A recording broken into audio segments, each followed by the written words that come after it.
Euzubillahimineşşeytanirracim. Bismillahirrahmanirrahim. 4. hadis Ebi Hubeyb Hayi muacemeniki zemmisi bilen Ebi Hubeyb ki o adamniki ismi Abdullah ibn Zübeyir bin Avvam el-Kureşi Esedi radıyallahu ta'ala anhumadin rivayet çok kadınıdır deydimdi. Bizim de Riyazu Salihin diyen kitap nemine okuttumuz. Okup hem de şu babun fil amaneti diyen bir bab kelgen tuk. Yani amanet ne? Kandak muhafazat kılış gerek. Yani kandak kılış gerek. Men muamalet amanetke mene hıyanet kılıp kalgan bolsa onunki cezası ve onunki günahı kandak oludu. Bu doğruluk Kur'an-ı Kerim ve hadis Resulullah nemi deydi. Men muşu babka kelgen deydi. Hazır hem de yukarıda bir kança ayet ve onun başka bir 3 tane hadis okulgan boldu. Hazır hem de 4. hadiska kipti. 4. hadiste Ebi Hubeyb diyen bir kunyet. Men bu adamniki ismi Abdullah ibn Zübeyir bin Avvam radıyallahu ta'ala'nınki oğlu olan Abdullah'dan rivayet kılıptı. Şimdi Zübeyir bin Avvam diyen bu meşhur bir sahabe aşaretul mübeşşirinniki katarıdan boğan bir sahabe. Bu sahabeniki oğlu Abdullah iken. Onunki kunyeti Ebi Hubeyb. Men bu adamlarınki üzü nesep cehette Kureyş kabilesidir. Kureyş kabilesindeki Esedi degan tarmoqqa şunga mensup bo'lgan bir zatdan rivayet kılınudur. Dedi bu Abdullah yani Ebu Hubeyb. O vaqtdaki Turvidi Zübeyir bin Avvam yani benim dadam, atam degan gap. Men bu Yevmel Cemel yani Cemel degan tögü degan gap. Tögü urush kunida yani tögü kunida meni Turvidi kichidi meni deydi. Yani Turvidi degan gap rasmiy ikki taraf sap turib rasmiy endi urush boshlaymiz deb aşağıda urush maydoni Turvidi degan nima bo'lgan bo'ladi? Gap yo'q bo'lgan bo'ladi. Endi bu Yevmel Cemel degan bir cho'ng bir urush bo'lgan. Bu urush noatiylik İslam dünyasıga bir ig'ir falokatni olib kelgan bir nima o urush. Mana bu urushniki o'zida ikki taraf. Her ikisi sahabe. Birisi Ali radıyallahu ta'ala'nınki tarafi, yani birisi Aişe radıyallahu ta'ala'nın anha Katarlık, men Zübeyir bin Avvam Katarlık kişiler tarafından bo'lgan, ikki tarafdan bo'lgan bir urush. Men bu urushniki o'zida natijik, yani haqiqiy, yani sog'lom deb qarilib kelgan, nati katta sahabelarniki bir qancha suyada jihlari o'lib ketdi bu urushda. Yani o'lib ketdi. Yani oxirida Andikin Ali radıyallahu ta'ala'nınki bu ahvogan bo'lgandikin bu Ali radıyallahu ta'ala'nın g'alaba qilib andikin bu urush bu yerda besiqqan bo'ldi. Bu ne? Yevmel Cemel. Yani Cemel kundiki urush töge kundiki nima o Cemel degan gapniki o'zi arabchada bu nima degan gap?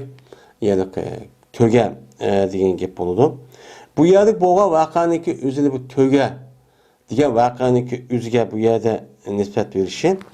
Chunki Ya'la ibn Umayya degan mashhur bir sahabe var. Bu sahabeniki o'zida bir tögi bor ekan. Katta yo'g'on bir tögi bor ekan. Men bu tögiga Ayşe radıyallahu ta'ala'nınki aslında bu adam bu töginiki o'zini 100 dinar mı, bazı rivayette 80 dinar satib olgan shunda katta yo'g'on bir tögi ekan.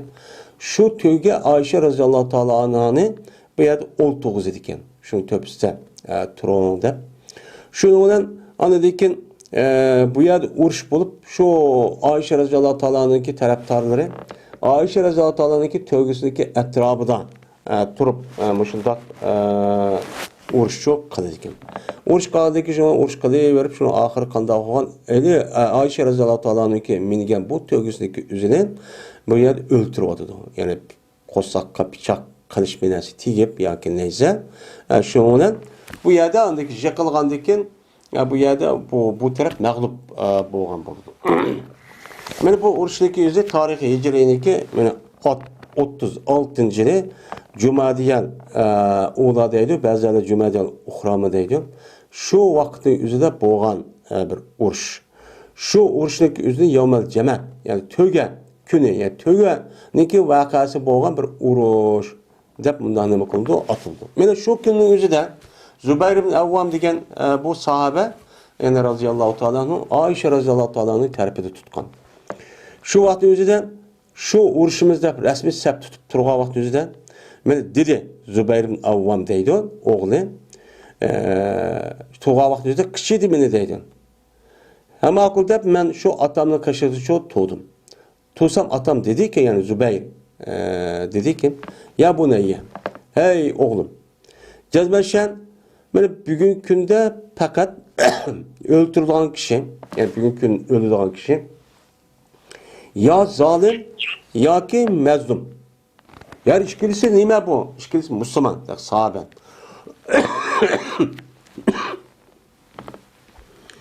Şimdi birisi zalim boludu, bu bulunurki ya birisi mezlum boludu. Anda o iki tarafın birisi oldu demdi. Bu ya diyelim ki ya zalim öldü ya mezlum öldü. Anda o andikin bir yer kafir ya ki neyim degen gep yok bu yerde. Yani hata düşençik asasen her işkili taraf bu mu Ayşe radıyallahu ta'ala'nın ki muşu tarafındaki üzerinde Osman radıyallahu ta'ala'nın şehit kılınğandikin uçan üzerinde Osman radıyallahu ta'ala'nın ki kan kısasını içtik anmadı eli. Biz Allah'ın kişiye neymiş anmaydı deyip şunun olan ayada Eli radıyallahu karşı çıkıdı. Yani beyet kılıp boğandikin Eli radıyallahu. Şununla boğan uruş hem de. Şununla her iş gelirse yüzdeki fikirge asasen bir doğru deyip qarab. Anladaki doğru deyip qargan boğansıma her işki yaxınki yüz işki olmaydı. Bir oludu. Ana o birisi ya doğru birisi hata oldu fikri cihatte. Şununla deydi Zübeyir amma cezmemen köymeymen deydi. Men şuna düşenmeymen meni. Fakat öldürüp getirmem bugünkünde mezlum bulu. Ben bugünkünde ben mezlum deydi yüzüm düşençik asasen ülüdüğün rast o bir işaret oldu. Ben evliya veliyle bu sahabede degenlik yüzü eşaretin mübaşının katarı doğun boğan dikin. Ben bugünkünde ölüp getirgen de kılımen. De men Zübeyir Avvam radıyallahu ta'ala anhu açtak çok deydi. Yani bu adam şimdi güman kılı demdi. Dep anladı ki oğlu vasiyet kıl. Cezmen meninki gamimninki en çoğun katarındır. Yani menin çoğun gamimnin katarındır. Ne deynim? Cezmen menin kazım deydim. Kazım meninki çoğun gamim muş kazım ba menin üstümde hakkı berdiğan. Dep şunu dedi. Ebtera deynana yubaki min maline şeyen. Ayasa köremsen bizim kazımız baki koydu o kazımız bizimki melimizden bir şeyini. Yani benim kolumdaki banasın üzeri, benim üstümdeki kazındaki üzerine bersek o mal inin benim kolumda eşip kalamdı o muşta köremsen. Yani benim kazım daha cık demekçemdi. Diremsen dep andikin dedi. Hey oğlum anda o andikin bir malana vakti deyni. Bizdeki melimizin hemen sat. Meniki kazımını ada kıl. De andikin Zübeyir ibn Avvam radıyallahu ta'ala'nın vasiyet kıldı. Üçten birini ve üçten birini üzüm ballar için. Üçten birini balanı bir vetten lan. Malum hemen setipini kandikin. Bu üçten birini balanı bir vetten. Balanı ki kıp kalkan üçten birini balları mıgaya nevri mıdak bir onla adepti. Yani Abdullah ibn Zübeyir'ninki ballarga üçten birini ne? Üççesinin birini berdan gepken. Dedim bu Zübeyir Avvam. Eğer eşip kalsa bizim melimizden kazını ada kılgandan keyin bir şeyi eşip kalgan bolsa uçağınızda bununki üçten biri senin balan olsun. Senin balların olsun. Dep demdi. Aslında bu adamdaki kazı olan boğandaki kazındaki üzü o eşip kalsa deptem de eşip kalga vakti üzü demdi. Nevrileri resiyat kıptı. Çünkü nevri balısı o vakti üzü ölgüçü adamdaki o ölgüçü adam nevrige nemi kemmeydi. Miras kemmeydi. Şu itibar bilen bu yedi resiyat kan gibi.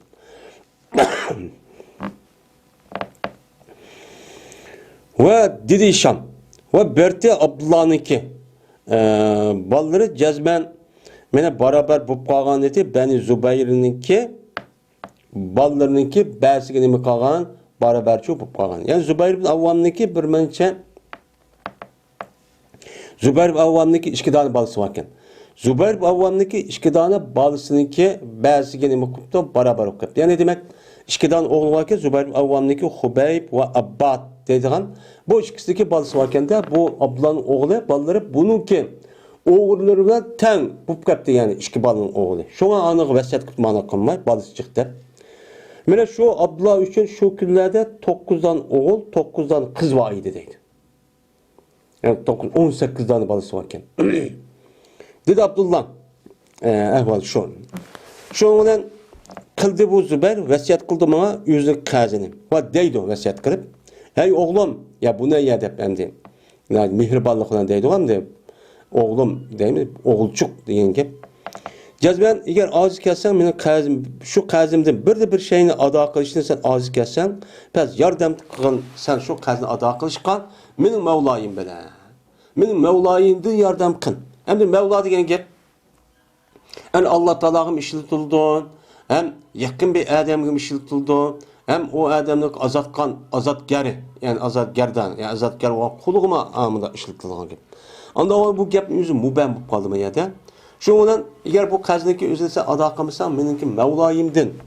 Yardım talep kıl degendeyken dedi Abdullah. Pes kasamallahıma bilmedim ben nemin irade kıldı bu Mevla degen geptin. Hatta ki dedim ben deydi.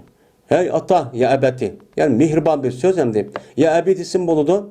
Ya ebedi degen gepin üzeri Arap dilindeki üzeri benim atam, hey dadam, hey ata degen gep hem de. Ebedi degen mihribanlık. Hey at yani bizim Uygur tilda ne deyimiz hem de babacım yani bu bizim Uygur tilde yok hem de başka milletin bozumu. Yani dadıcım ya ki dep açtak degen gep.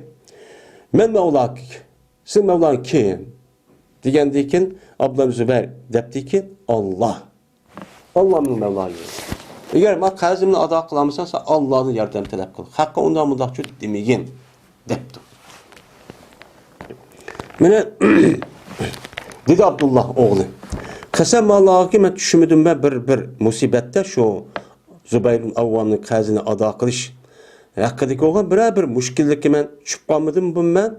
Çüp kalmadım. Eğer çüp kalsam dedim ki ya Mevla Zübeyir ikzi anhu deynehu dep dua kıldım. Aç kazini acıkam tövendeki eludun. Aşta bir pişkel uçuşup kalsam ben deydim ki ey Zübeyir'in Mevlası olan Allah bu zatın o zatın kazini ada kıp berse ada kışın vakbak kısılan dep dua kıldım. Şunun bu kazindeki üzerine men Allah o kazini ne kıldı ada çok kıldı. Mandak zat yani evliya resmi. Dedi şununla Abdullah bes öldürüldü Zübeyir. Yani atam deme yani Zübeyir neydi o? Ve terk etmedi bu Zübeyir nak pulden dinar ve yine dirhem. Altın ve gümüş pulun nak pulçu yok. Hiç kanı benes koymadı. Lakin mene bir minçi ziminlanı koydu deydi. Yer muluk gayrimenkul olan gayrimuluk yani muluk yani öy muluklarını bunu çok koydu. Mene bunun badur bir bağçısı var deydi. Gabe. Çok bağçıyken bu ben. Ve 11 tane oylu varken Medine'mde 11 tane oylusu varken ve Besir diyen şehirde 2 tane oylusu varken Kufa diyen şehirdeki üzerinde 1 tane oylusu varken Mısır'da 21 tane binası varken yani oylusu varken. Müşundak yani yer muluk bu nesne hep koyuptu ama nakpulçu yokken. Dedi Abdullah. Mene bu yani Zübeyir Avvam nemişim bu da kazıp kalgandı o dese bunun sebebinde vardı. Kazıp kalgan sebep. Mandak. Yani bir adam kazı yerip bunu koymaz. Yani başka bir sebepten boğan. Kanda adı sen gepşin olmasa boğan bu Zübeyir'in kazı ki onun üstündeki boğan kazı şu boğan ki cezme bir adam keliti bu adam Zübeyir'in kaşıgan malıcı ep keliti. Yani Jirak uya bir adam uçanlık özüden bu İslami halafet diyen ma taraftan aşu şu İran'daki şu çigiriskiçilik yani Ömer radıyallahu anh'ın zamanında kim boğan bolsa, men bizdeki vatanimizdeki çığırgıçlık aşo yer kelgen. İslami devletin ma Janub tarafı Yemen. Mana g'arb tarafı aş Marrakeş'e kelgik boğan hemmisi şimal tarafı kelgen vaqti gözüde men şu hozirgi şu Suriyaniki şimal tarafı kelgik iş qilib şu biz turayotgan İstanbul'un atrofı kelgik. Şu yerda hemmisi bu İslami halafetning içinde boğan.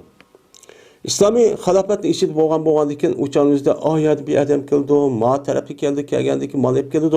Kelgendiki şunu mal ne qo'yishni uqmaydi demdi. Qo'ymagandiki qanday qilgan gap hamdi?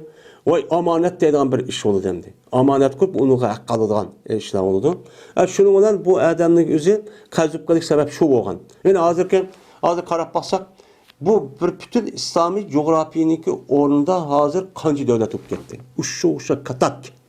Muşu yani müstemlekelerindeki din düşmanlarındaki büyülüp bunu parçalap, mana bununki en korkudan yerine mi kılış, bulanık birleşip kılış. Amal var bir-birisine pitik serip, taşkırı köyünüş siyaset kıldık da onu bunu kaşık koydu. Ama işki taraftan, mahbi kürüşke vaktimizden küçüküytüp, onunki tarafta olan akaşoylık istihbarat ve akbaratlar ve onun başka ilim öğündep kelgen ama şu ilim öğünden kişilerin hemmisi apırıp okuyumuz hep kelgen adamın Müslümanın balını apırıp birbirimizi tılışıp köydüğümüzün besvagan, andakkan dev oturup milletçilik ve vatandaşlığın uğrunu çeçip şu an büyülüş müştahaletki ekip koygan. Endi şuna bir adam şu Zübeyir'in kışığa bir malını ip geldi. İp gelgendeki bu adam şu malın üzü Zübeyir'e amanetçi koydu. Amanet koydu. Amanet koymayan deyip ip gelgen. İp gelgendeki Zübeyir radıyallahu anh şuna degen. Ya amanet koysan bombaydı o. Ben amanet almayayım. Lakin o kaz olsun.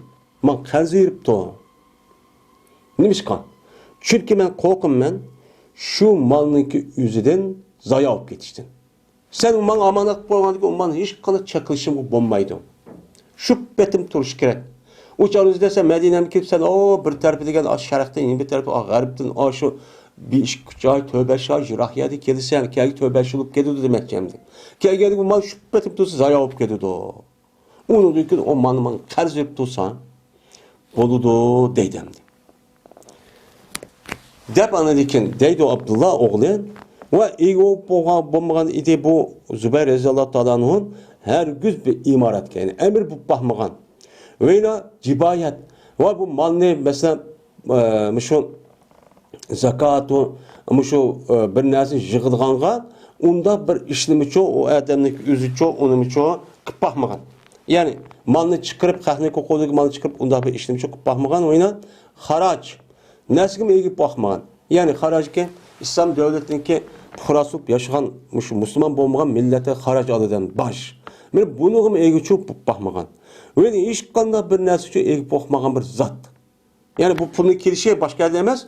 Bu yer hiç kanda bu yer ipkagan demez demek şimdi. Şunda bir zat de bu. Lakin şu ki bu zat yani Peygamberimiz sallallahu aleyhi ve sellem bilen uruşta. Bildi oğan ya Abu Bekir ve Ömer Osman radıyallahu ta'ala anhumalardan uğraştı çok bildi oğan. Bunu da uğraştı boğan diken andaki bu yerkege moluhnik özün şu uğraştın eğlenilen olcan. Mesela Kupa'da badede, Besir'de badede, mesela Mısır'da badede, Medine'de badede. Yani aşıların hemmesi aşağıda kegen olca bir nes gerekti kegen bu yüzden hakkı. Bu halal. Dedi Abdullah. Şurada hesaplap baktım ben. Şu Zübeyir'inki üstündeki kazdin boğan nesme hesaplap baktım. Kaçlık kaz vardı o de. Hem de kadar hesapladı, yazıp koydum o hem de belki şundaqtı. Şurada taptım ben deydi bu Zübeyir'inki kazini elf ve mi'ete elf depti. Elf gelime 1 milyon. Mini köpeşsek uçan yüzde 1 milyon buldu. 1 milyon 200 bin dirhem kazıp demdi. Çıkıptı. Şu muştah oldu dedemdi. Yani demek bu babın maya ekirişinin yüzü amanetin babı da Zübeyir Avvam radıyallahu ta'ala anhu malın yüzü sizde amanet koyaj dese makul demezsin ben kazırıp da amanet koysa sizin malın zayi olup gidiyor da uçağınızı bulmaydı dep amanetten aşındak muhafız edemem. Yani bu mutlaka edem demek şimdi. Şuna uçkaçtı hakimin Hizam Abdullah ibn Zübeyir radıyallahu ta'ala anhu Abdullah'a hakimimiz Hizam deyip çıkarttı bir sahabı var. Bu bir gün uçkışıp depti. Hey kardeşimin oğlu. Çünkü bulan de bir akıkı olması mı ki dini bodu kardeş olan hemen ahi deydim. Hey kardeşimdeki balısı kem el ahi minet deyin. Benim kardeşimge kançılık varken, kançılık kazı varken diyen ben onu demek sıktım dedi. Ama demek 1 milyon 200 demek. Ve dedim ben dedi 100 bin tane kazı varken dedi. 100 bin dirhem kazı varken dedim dedi. Dedi hakim kasem Allah'ı kimen kömeymezsinin mallarına kazı yedi de o. Yani kazıya bu 100 bin dinar diyen gap Zübeyir'inki kazı yetmeydi bu. Depti. Diyen dedi Abdullah. Ayten eğer körsem haber ver. Eğer bu pasa Abdullah ibn Zübeyir'inki bu mallarınki emisi elpey elp ve mi'ete elp 2 milyon 200 bin upkaz kanda kılsa sen onunki kazi dedim de yakın malları 2 milyon 200 bin upkazsa uçağınızda bu kazi yetem de o onu ne mi deysen diyen dedi Erkin Nizam kömeyme sizinle manığı takat kıla alasın. Kuşun yedi de kömeyme bu nimanda çıkaz bu. Eğer dep anladıkken eğer aciz kelsanlar şu kazını ada kılıştın bir şeyin aciz kılıp ötemeye kap kalsanlar uçağınıza yardım taraf kılınsa mendin.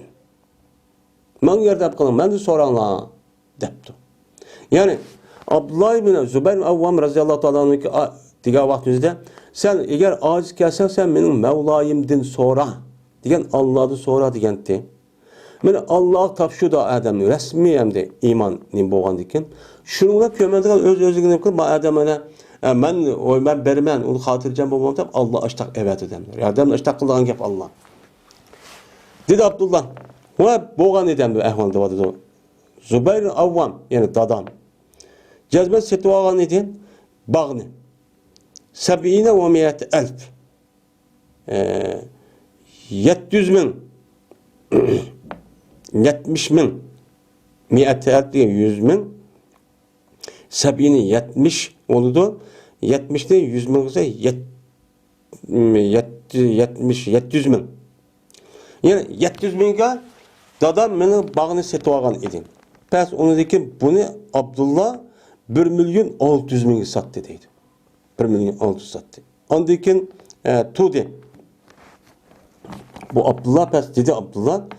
Hem de sattı ama 1 milyon 600 bin dinar pul kelgen diken şuna tudi Abdullah hem de şöyle turup hem de kazan ada kılman adamның dep aşo.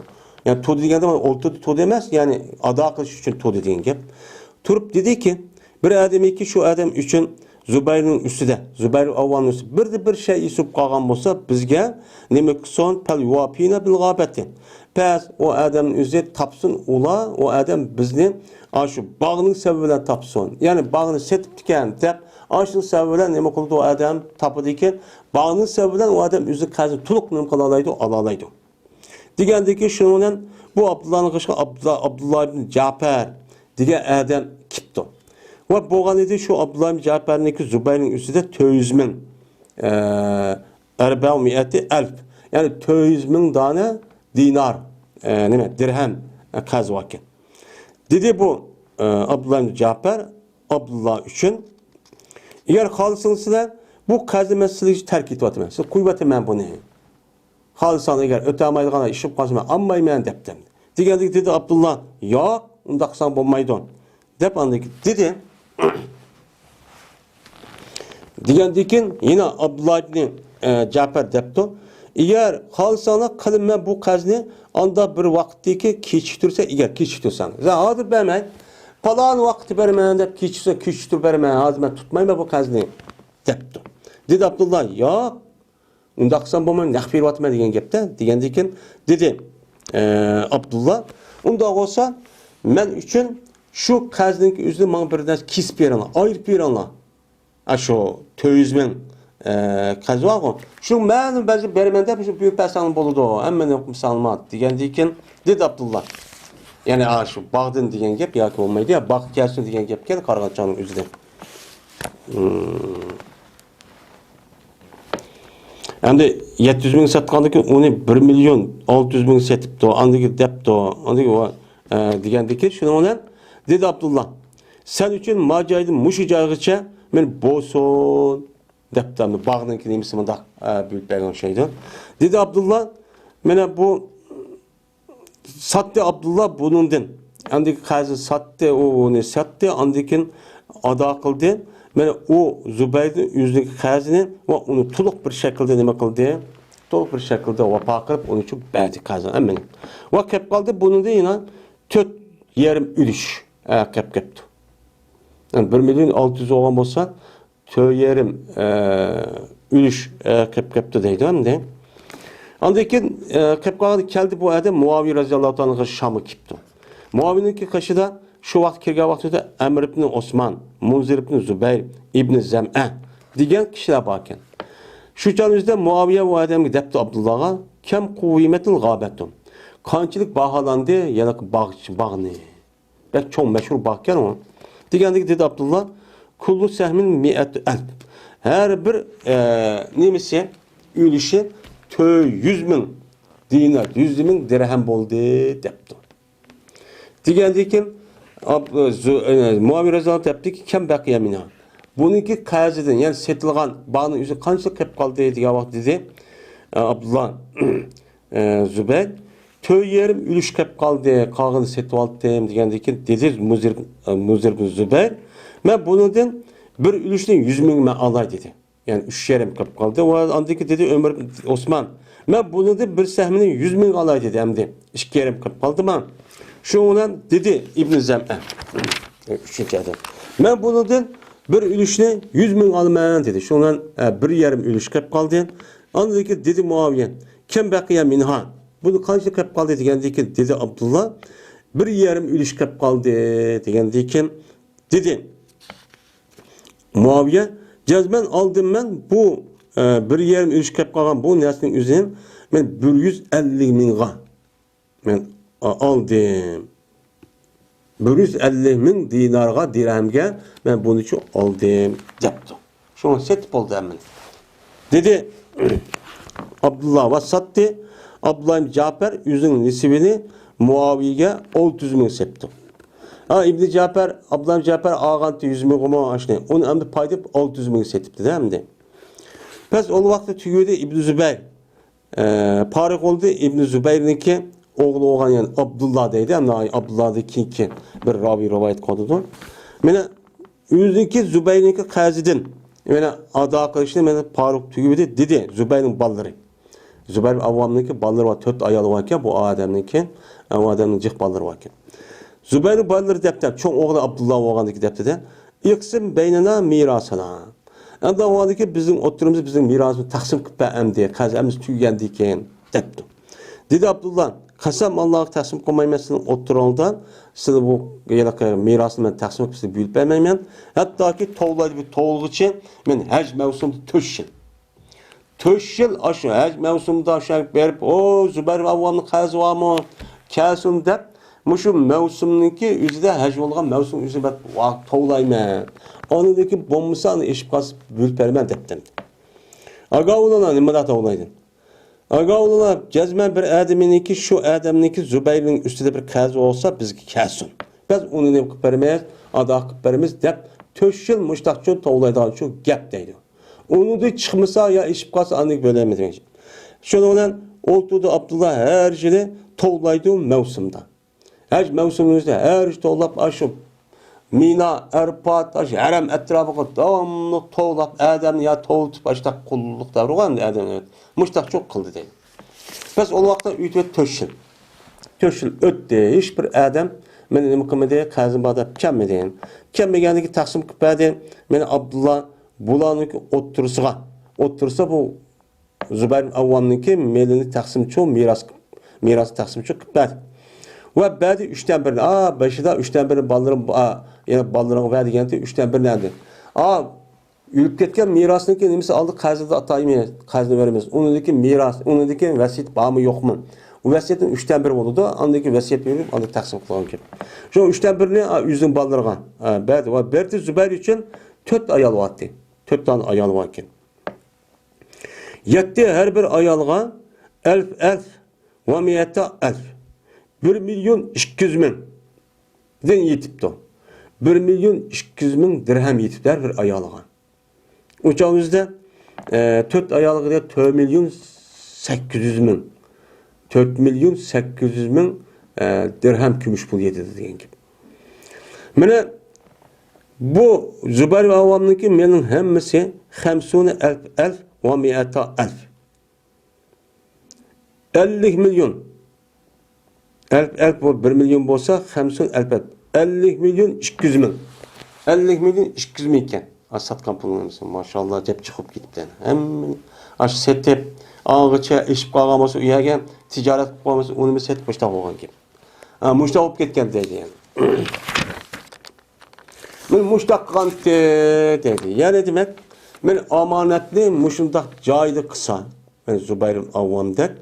Men kupayması ama akılda ne kupay onu bir resmi kaz onu da elep onu bir saxlab aynan müştak qilsa Alloh taolo bu odamga mushundaqqa yaxshiligi hisobidan men o'ylamagan yerdan va man yattaqilloh yechalloh mahrajan degan oyat o'g'andiki va man yattaqilloh yechalloh va man yattaqilloh yejallohu marzaq va yarzuq min haysu yahtasib oyat o'g'andikin o'ylamagan yerdan mushtaq Alloh u odamga berdi rizq çok berdi.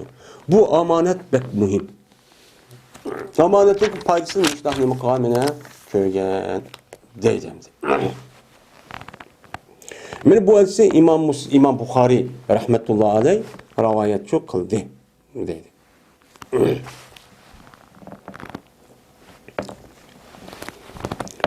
Babu tahrimil zulmi vel emri bir reddil mazalimi.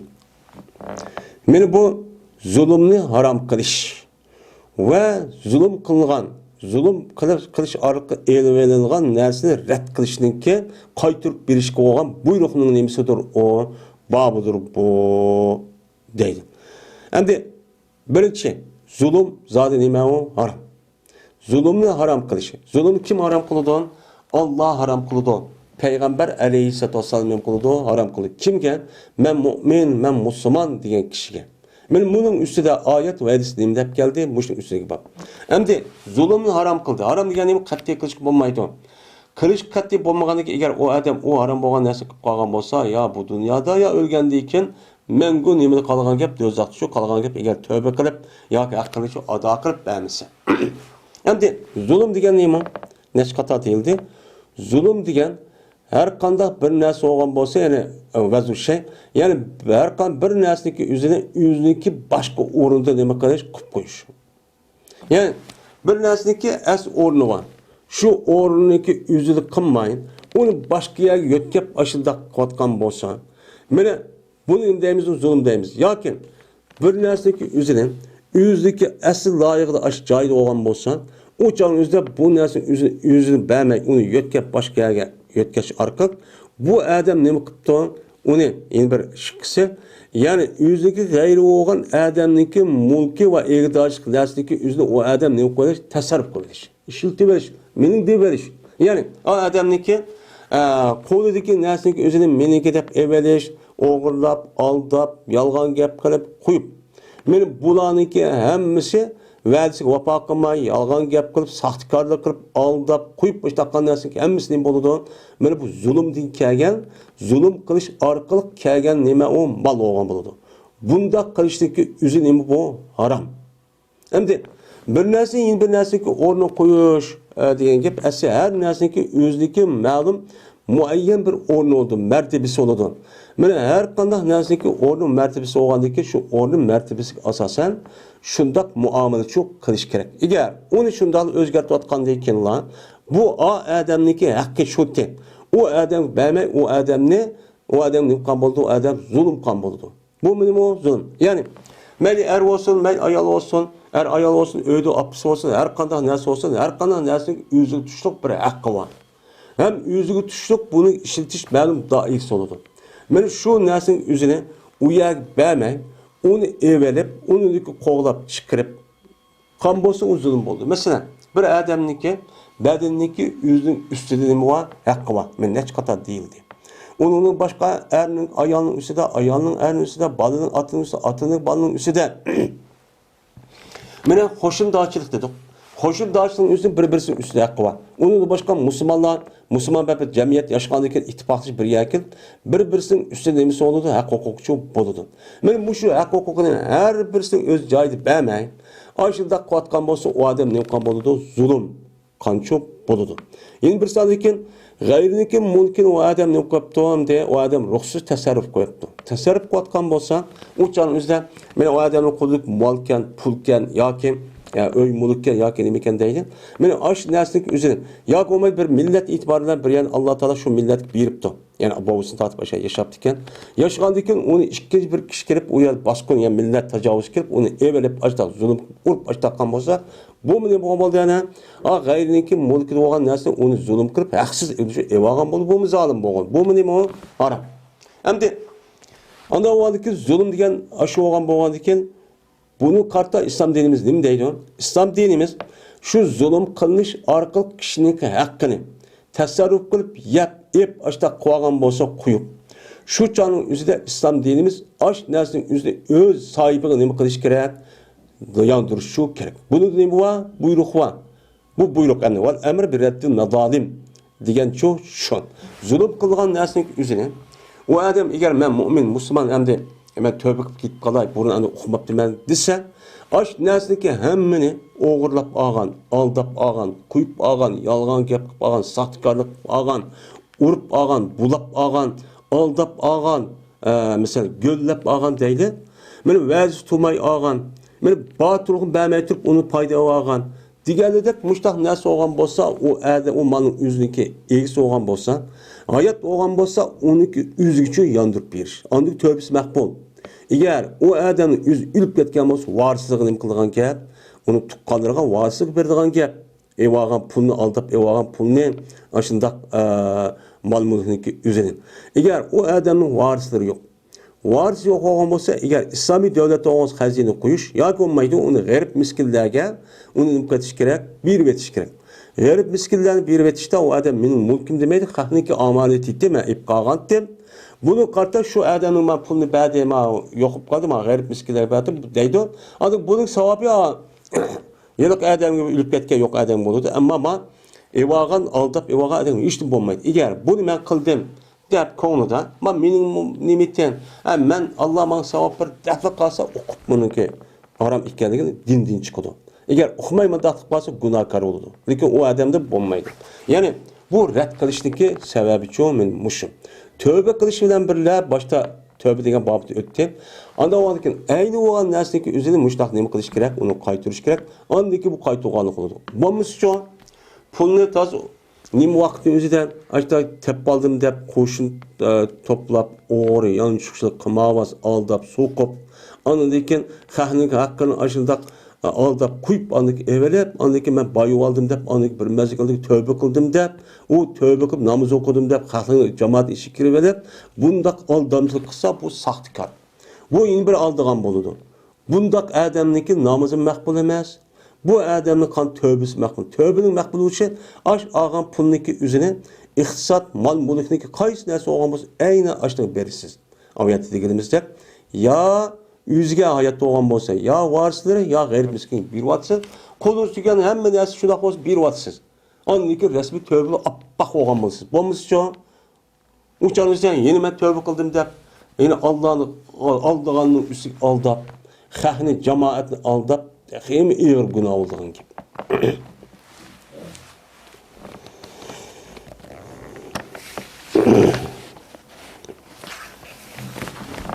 Mine dedi Allah Teala bu doğrudan.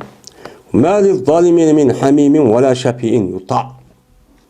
Yok zulüm kılçı adamlarga, zalimlarga hiç kandak bir ilgiç kılgan dost tukkan ve şafaat yani gipiga ma'qul deb itoat qilib gipiga ma'qul deyiladigan hech qanday bir qutqazuvchi zolim kishilar uchun yo'q.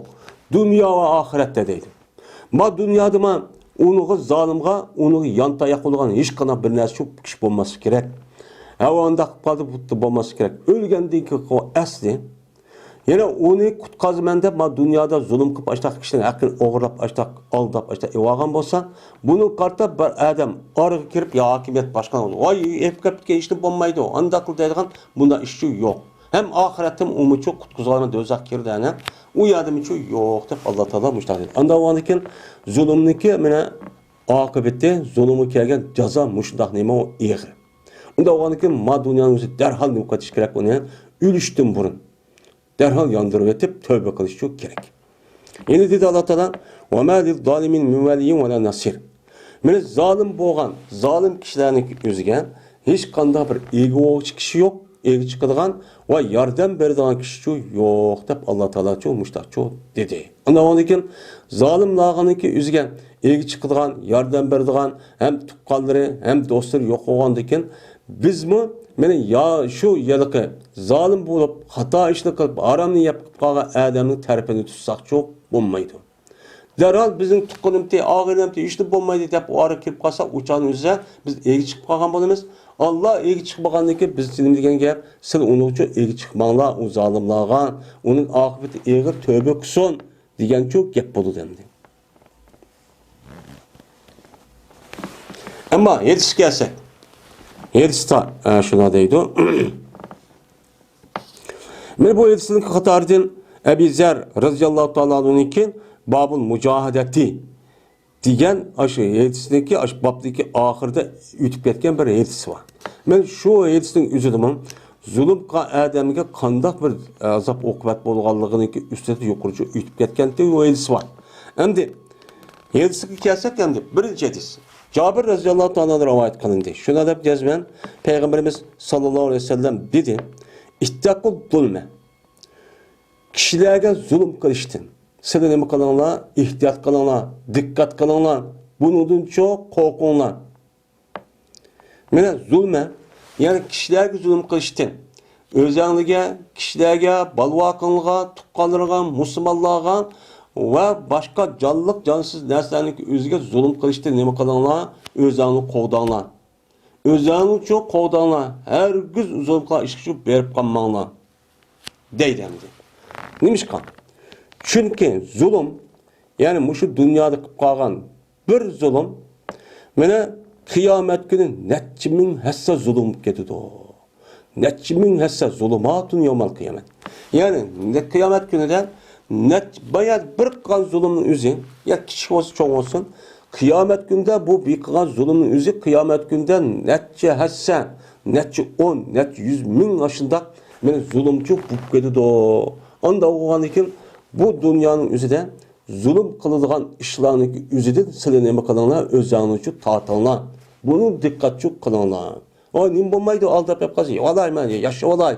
Ani olay deb o'g'irlab, aldab, qo'yib mishta yevagan bo'lsanglar, o'chaningizda bir pul yeb oldinglar.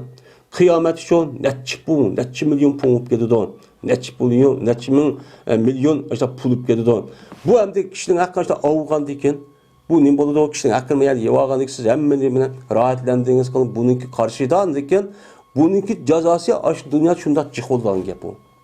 Qandaq bir pul bir koy yoki bir so'm bu narsaning o'zi necha million ketisi. Chunki ash adam ashniki qahniki haq bilan bu adam yedi, mana hayot ko'chidi, bayashat ko'chidi, ashta qildi bu go'ylandi bu yilqi bu zolimlar, bu qo'ymichilar.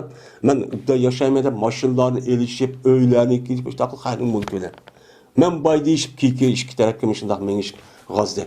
Ana o'niki buniki kelgan jazosi ashundaq dinin bo'lish kerak, jiqchuv bo'lish kerak. Yani bu. Endi bazı odamlarımız zulümatını qarang'uliq degan muşta işimi var. Yani zulüm qilishning o'zini ma dunyoda shu diqqat qilinglar, o'zingizni saqlanglar. Qiyomat kuni bu zulüm qilishning bir qat qarang bo'lib ketadi. Qarang qat bo'lib zulmning o'zi a dunyo qiyomat kunida sizlar u yerda hech narsa ko'ra olmaysizlar. Mümin boğan adamniki imanı nur olup aldı da yasa beyne eydihim diyen ve iman diye ayet kesersen. Mene ulanın nuru yani iman meyip durdu hani gün yok uçağın özüde. Ya ay yok anda ulanın imanı çırak oludu. Çırak olup o yani kırmanıdı. Ama zulümler çoğun Çıraqmı yo'q, qat qarong'uning ichida cho'p bo'lib, xatarlik deydi. Bunda deb ma'ni cho aytamiz. Degan shundaq nimamiz bor, olimlarimiz shuni cho'p bor. Endi zulm qilishga diqqat qilinadigan o'ziga zulm qilish. O'ziga zulm qilish qanday bo'ladi? O'ziniki nafsining haqqini bermaslik, ya'ni Alloh buyurgan ishni qilmay, yanduva ishni qilish. Men bu ne bo'ladi? O'z nafsiga men zulmchi, qancha bo'ladi. Alloh harom qilgan ishni qiladi, o'ziga zulm qildi, ya'ni o'ziga. Men Alloh buyurgan ishni qilmaydi, bu o'ziga bo'lgan bo'ladi. Endi undan boshqa mana bu zulm hamma narsa uchun qiladi. Yine dedi Peygamberimiz sallallahu aleyhi ve sellem ahirda vattaqu şuhha. Ve dikkat kılına saklanırsa bexillikten, herismenlikten, aşgözlükten. Bunu da ne kılına saklanırlar. Ey mümin Müslümanlar. Aşgözlük, bexillik, psiklikniki üzerinde ne kılına? Men aşgözlük, herismenlikniki üzerinde dünyağı heris, dünyağı küz tutmay toymaydıgan. Batırlıqın aşgöz. Mening bu so'ldab yig'ib turadigan bundaq bir ruhiy tarafdan bo'lgan bir kasaldan bundaq bo'lib qolishsa nima qilinglar? Saqlaninglar. Nima uchun saqlanamiz? Chunki oshko'zlik, ya'ni herismanlik meni yo'q qilgan edi, sizningki oldingdagi ummatlarni yo'q qilayotgan. Bizning oldimizki ummatlarniki vayron bo'lib, ularniki hokimiyati vayron bo'lish, mustamlik bo'lish orqali ular xor zabun mushundaq vayronchilikqa surgunga mana bu ishniki sababi mana o'ziniki ichidan chiqqan boylarniki o'ziniki mellarini ashtaq yerga bermay, shunlar bexillik qilib, oshko'zlik qilib, ashtaq herismanlik qilib bersam hozir tugab ketadi deb men mushu sababdan shu bo'lgan. Bu tarixte boyan şu, hemimiz bilimiz. Zaten bir hakimiyet, bir milletniki yok olup, ikinci bir millet, ikinci bir hakimiyetin tehdit edip yokuşluk sebebi, bu ne bilen bulutu asasen? Pul bilen. Yani pul baylağınki özü, Allah o bayık verişte özlerinde ben de aşağı milletin hemimizin hakkı bu. Ancak şunda ya işletişte bergen nesi. Onu beğenmegendikken, onu kovdaş için, onu müstakil buluş için ne lazım? Pul lazım. Adam var, can var. Ancak o pul lazım. Onu koral eşk pul lazım, hem münes, yemek, içmek'e, kimse pul lazım. Onda o an için bu baylanın özü o pulunu beğenmeyin. Aşında tügep geldi de açtak tuğan bolsa, bununki sebebidir. Andaki mustemlike har vayranço buluş oludu. Meni ilgaki ummet şunda olgan. İlgaki tarihte vayran bolgan, munkariz olgan, şu sulalar ve padişahlık ve onun da başka imparatorluğa karab baksak, hemimiz şu ahvalda çok kip çıkan. Şu an bunda yerismen aş közlükte saklananlar. Undaq çok qınmaqlar. Mene nima deydi? Qandaq qilgan desa, mene sebep bo'lgan bu yerismenlik, aş közlük ulanı ündigen nemiga? Şunogiki tökkeyler ular özlerini qaldırını. Men özlerini qayni töküşke yerismenlik, aş közlük şu sebep bo'lgan. Türütkü bo'lgan. Qandaq qildi hammasi pul tapdi. Şu adamning qo'lida o'ziniki shu yatkidek pul mal to'simi, yana uni kichik ko'rinib, yana ashta jiq topsam bo'ldi deb. Shu imkoniyat pulniki sababidan imkoniyat asosli qilgan ash sababdan ani bir-birini o'ldirishib, raqobat deb bir-birisi ish qilmay, tijorat qilmasa, ani o'ldirib olsak, uni tijorat manqib qildi. Ma'lum qildi deb, mushta ish kuchi sabab bo'lgan. Hozir dunyoda shu hamdi. Öyle halal sanıgan olan, özünki məhrəmlərini misalgan halal sanıgan. Yani bu aşgözlük, bu erisməllik, pulmalık olan aşgöz ve erisməllik dünya olan, bulanınki haram olan nəsin, bulan nemi sandı, nemi sanat kuzeye halal sandı. Kısa bulu da haram nəsini. Senin məhrəmin olan, appan olan, ağaçcanlı, kutunun olandı, sen onu bəhsən, onu karşılasan pul versin, bolu demez mi? Sen pulu çıkay demez mi? Diğer işte ekegen. Ameliyat için burun şu boğan. Şu an onun kızlarını ayal tukallarının üzerine şu pul tepişindeki karşılığı da aşını satkan. Aşında işlerini kılın makul diyen işler çok boğan. Yani adırım şu işini çok buvadıdan. Şu işini çok kuvadıdan. Mene bu vekillik diyen muşdak veyran kuvadıgan nesi. Mene devletli veyran kuvadıgan bir. İkinci ahlakını buzuvadıdan. Bir milletninki. Axlaqqa meni halal haramni bilmayla şu singlisi olamdı, kızı olamdı, nimene karı yok. Ben pul olsa olur deydiğinden. Aşıdak ağaç singillerindeki üzerine aşık gayri milletin üzerine aşıdak ayak astı kısma yine qalap vicdanı yok, aşık qalap işip durdan gibi. Bu neymiş ka? Çünkü unuğa bir vicdanı nemi yok, unuğa da hayat yok, tirih yok. Onu fakat pulunu iki koyunu bir koy kovasamla lezzet şunu da asıl oldu. Bir hayvandan öte bir pes neme o məxluqlar. Şoğa Peygamber ne dedi bunu deyin? Saxlanınlar dedi deydi. Birisi zulümden saxlanış. En birisi nemesinden saxlanışımız gereken aşgözlük ve yerismenlikten. Endi şohha degan şu yılki baxillikniki en çik yetganning o'zini arabcha shoh deydi, shahiy deydi. Yani oshko'z. deydi. Yine Ebu Hureyre radıyallahu ta'ala rivayet kıldı ikinci hadis. Şuradaki cezme Peygamberimiz sallallahu aleyhi ve sellem dedi. La tu'addunnal hukuk ila ahliha yevmel kıyameti. Peygamberimiz şuna dedi. Cezmen ada kılınıdı, mene ada kılıp birludu ahlerini yüzünki ehlige kıyamet günü. Kasem Allah'ı için her kandak nersinki hak hukukunu yüzünki ilgilirgen, yüzünki ilgilileri olan ehlige kıyamet günü şu birludu. Hep birludu. Yani ma dünyada zulüm uçurab, g'erib miskin bulup, aşındak ne qipti vaqtini tatqısıp qo'yibdi, alamapti, haqqini boshqani evagan bo'lsa, u chog'ingizda ma qiyomatning o'zida har bir maxluq, har bir kishiniki haq huquqini Alloh taolo shu kishiniki ustun zolim ustun qilib berdi, uni ep berdi. Unda ish yo'q. Ma dunyoda atgan qonuniki unda ish yo'q. So'rg'i yo'q, ish yo'q bu dunyoda, u kainatta. Cezme bunun nemesi var. Bu dünyada olmasa o dünya soğuk çok banmıştı. Hatta ki deydi Peygamber. Hatta ki kısas elunudu. Mene müngüzü yok koy üçün mene müngüzü var koydun. Hem de müngüzü var koydun üçün müngüzü yok koyun üsvatkan bolsan Allah Teala mene aşk kıyamet günü aşk müngüzü yok koy üçün a müngüzü yok koydun nime bir kısas edip sen onu yapıp versem üse dep ayadı üstürüp anladı ki ya müngüz çıkırdı ya açta üstürüp açta kısas ip verdi. Müşriklik nerse? Cansız mükellef bulmagan. Men hayvanlarda hiç kavat mükellef emez bu. Mükellef emez. Neymi kısım meyli yesep şu. Biz için yaratkan diken neymin yuvası meyli yassı meyli. Ya verdi yani. Bu mükellef emez. Mükellef bulmagan canlı hayvanlarınki üzüden Allah Teala kısas etmegen yani üzüden mükellef bolgan akıl hoşu joyda olgan mana bu taklifdeki asas nemisi bu insanda mücessemleşken bu insanların üzeri eğer müşinçilik birisi şapalakını birini urup ya buna işitip ya deşkürlep ya tillap ya hakaret koygan bolsa bunda kılıç bilen tügep ketemdi ya. Onun için Allah'ın yok bedağın gap. O yerde adalet, o yerde aşkar oldu. Onun deyken Allah resmi sorat. Ben aşındak ütüp bağın bolsa, ben kim ya urvağın bolsa, abi dünya uramağın bolsa, o çağınızı kanal olma dünyada, o yerde urahmanı tep bedağın gap. Tillağın bolsa tıllat kuzağın gap. Ben kandak kan bolsa şu arka andaki epilip her insanların üzerine, mümin Müslümanların üzerine hem sap kılan gap.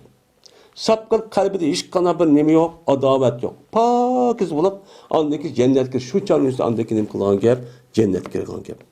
O çağında şu ayetin üzerinde muttaqilarniki üzüdeki yılki kıyametin üzerinde adavetniki üzerinde nem kuvvetimiz o çağda soğurup evatimiz diyen mezmun nem bu ayet var. Men muşuda birbirisi urvasa, tılıvasa açık gelip adavet oldu.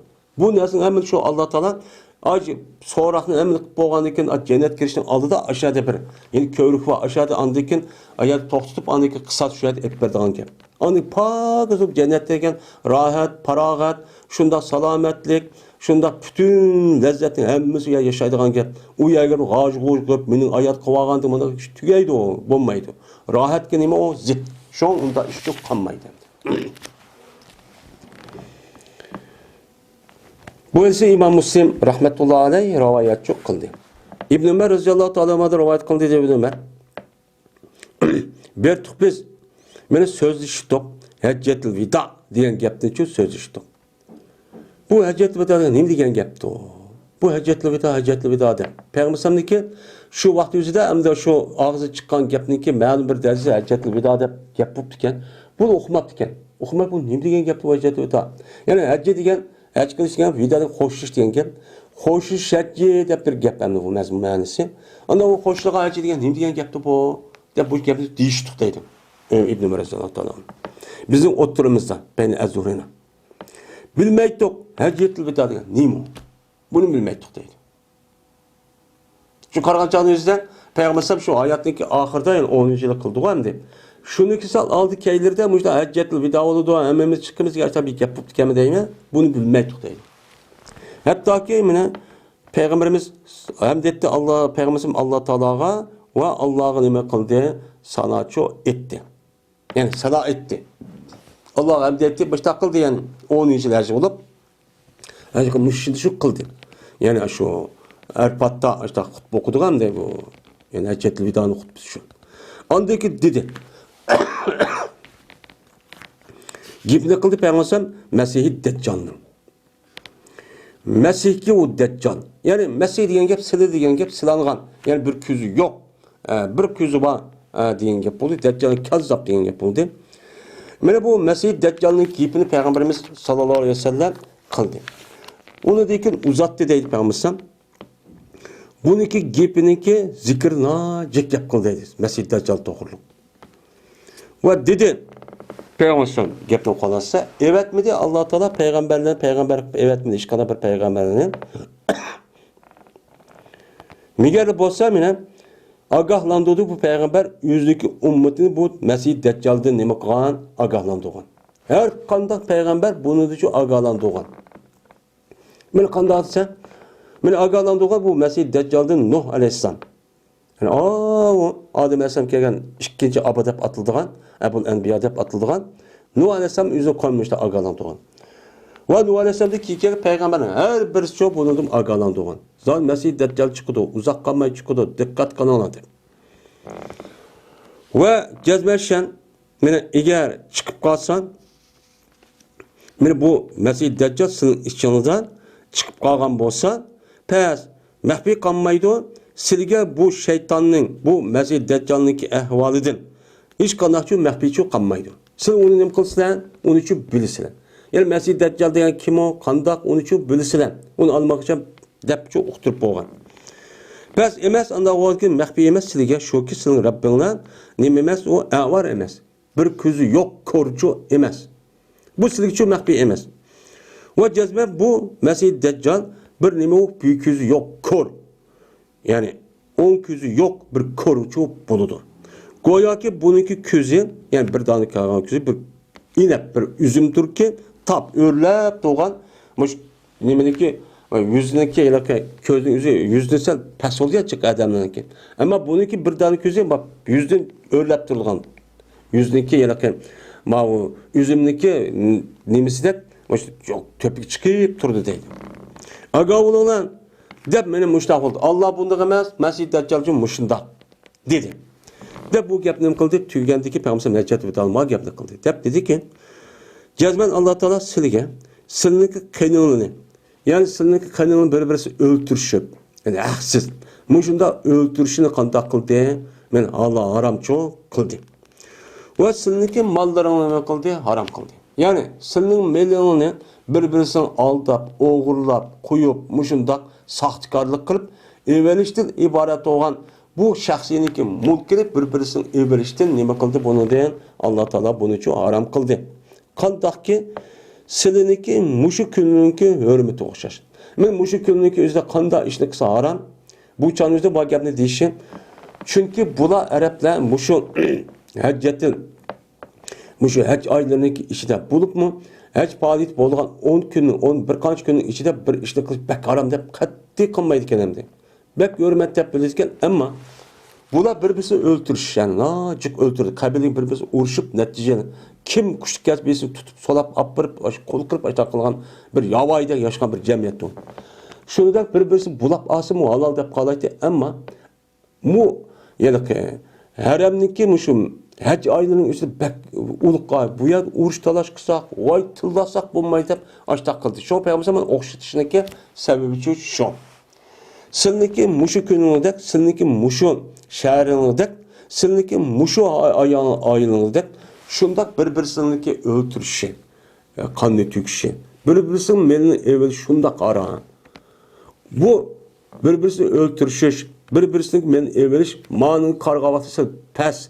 Yani silinip kalırsa onu töven körüp kalırsa, ama bu çok unudu için yukarı. Bunu ne kılana, dikkat kılana, katte bir-birisini öldürüşün bulmaydı.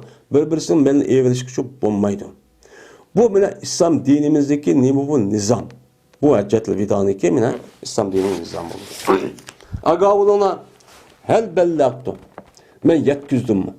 Men Allah Teala meni peygamber evet risalet bilen vahiy bilen men anda olmuş gapni qildim. Men 23 yil 24 yil bo'pti degan gap hamdi. Degandiki men yetküzdümmi debdi shu vidada yani arpat tag'di degan gap.